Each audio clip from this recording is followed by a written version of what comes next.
Bien, deuxième règle, avoir un excellent vocabulaire. Oui. C'est la raison pour laquelle il est important de soigner sa présentation tous les jours. On va prendre quelques petits exercices de vocabulaire.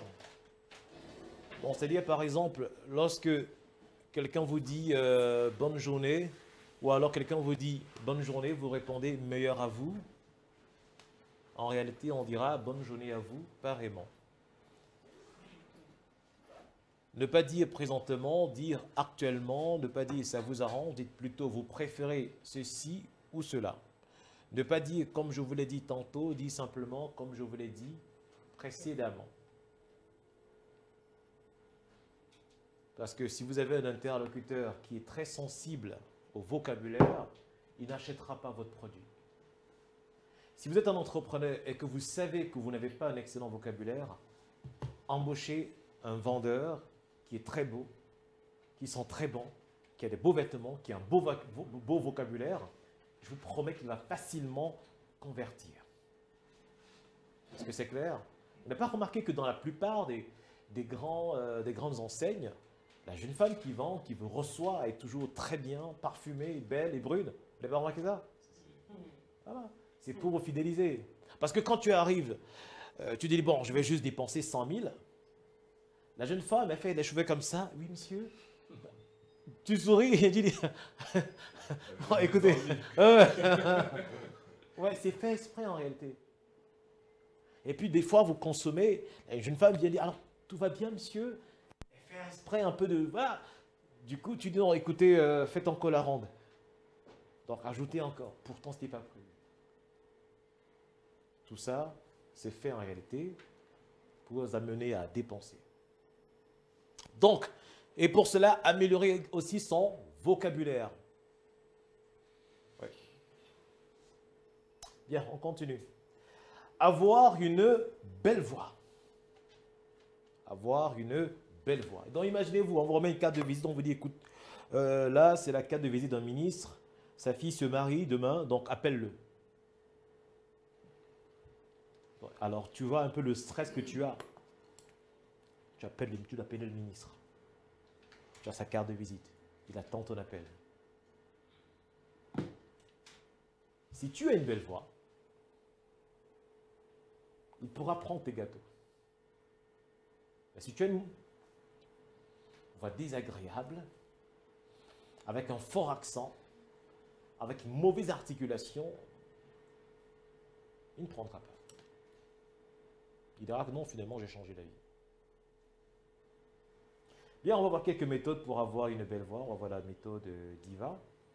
Donc, le dynamisme, l'intonation, le volume et l'articulation. Donc, c'est-à-dire que c'est une méthode qui vous permettra de bien articuler, de bien prononcer les mots, d'avoir le bon débit. Alors, le dynamisme ici, en réalité, correspond au débit de votre voix. Le D pour dynamisme, il correspond au débit de votre voix. Je vous explique. Si j'ai un débit accéléré, mon interlocuteur ne comprendra rien du tout. Il fera tout le temps, veuillez répéter, je n'ai pas compris. Si j'ai plutôt un débit hyper lent, mon interlocuteur va s'ennuyer. Bien, parler de manière rythmée, ni trop lentement, ni rapidement, mais avoir un débit constant. En ayant un débit constant, vous arrivez facilement à vous faire écouter, à faire passer votre message. Est-ce que c'est clair? Parce qu'en communication, en réalité, votre interlocuteur ne va retenir que 20% de votre message. Uniquement 20%. Ça, c'est lorsque vous avez été efficace.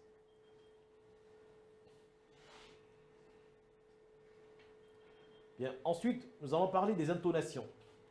L'intonation ici, c'est le ton que l'on prend en parlant ou en lisant, ou simplement la musicalité de notre voix en fonction de nos émotions.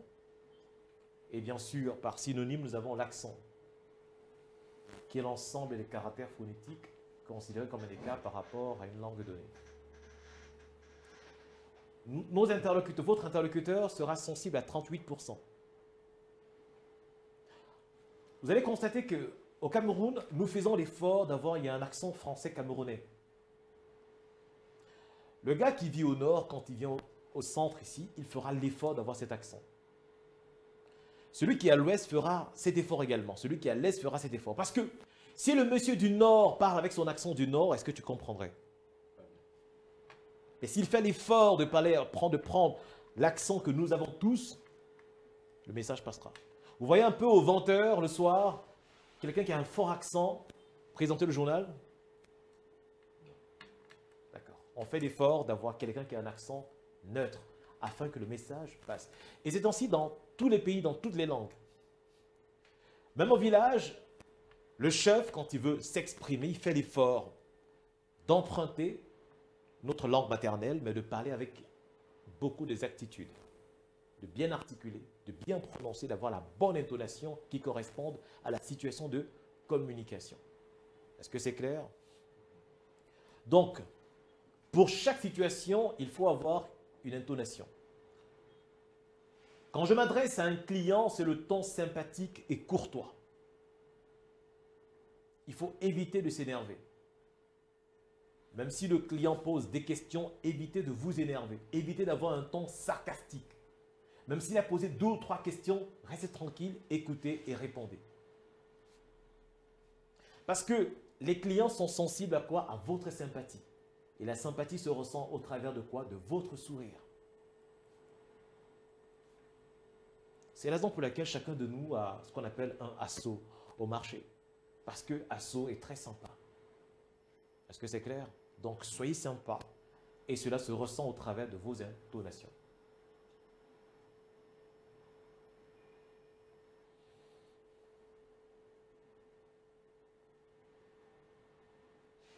Bien, ensuite, après les intonations, nous avons le volume de la voix. Il faut savoir parler à haute, intelligible voix. Les personnes timides, quand elles sont face à un interlocuteur, elles ont tendance à baisser le volume parce qu'elles manquent de conscience. Les personnes sûres d'elles augmentent leur volume. Donc, en tant qu'entrepreneur, en tant que vendeur, vous devez augmenter le volume de votre voix. Entraînez-vous à la maison à parler à haute intelligible voix. Travaillez votre légitimité.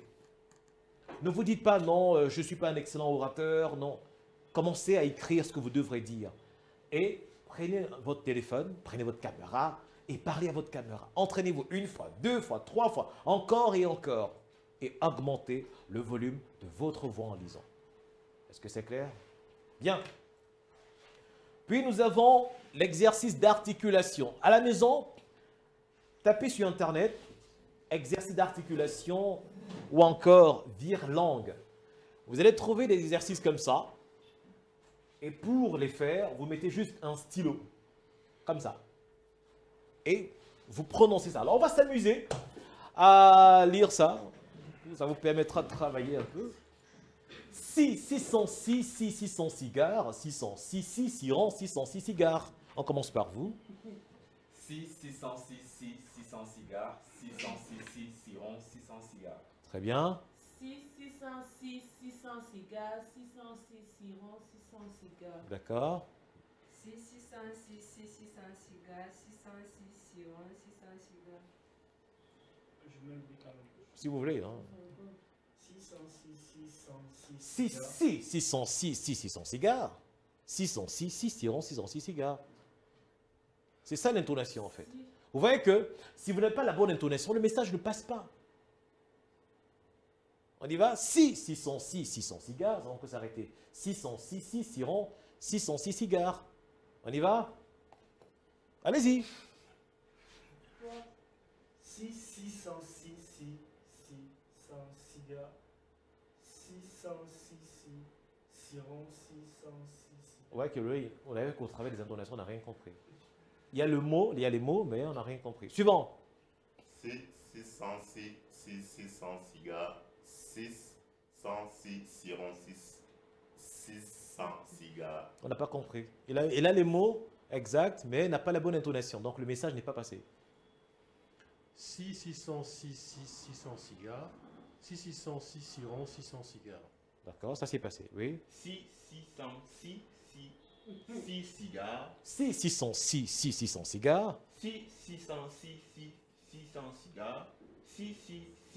Siron 600 cigares. Non? 6. 6 606, 600 cigares. 606, 606 cigares. 606 cigares.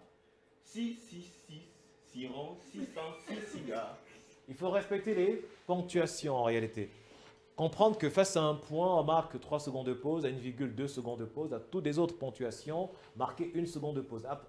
Apprenez à respecter les ponctuations dans votre discours également, dans votre manière de communiquer.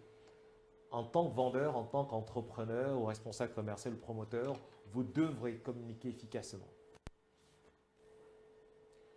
Parce qu'il y a des compétences obligatoires à avoir en tant qu'entrepreneur. 1. Orateur. 2. Formateur. 3. Animateur. Et même 4. Vendeur. Donc ce sont des formations obligatoires et des compétences obligatoires que vous devrez, incontournables que vous devrez avoir. Parce qu'en tant que formateur, vous êtes amené à former vos collaborateurs. Vous êtes amené également à former vos clients.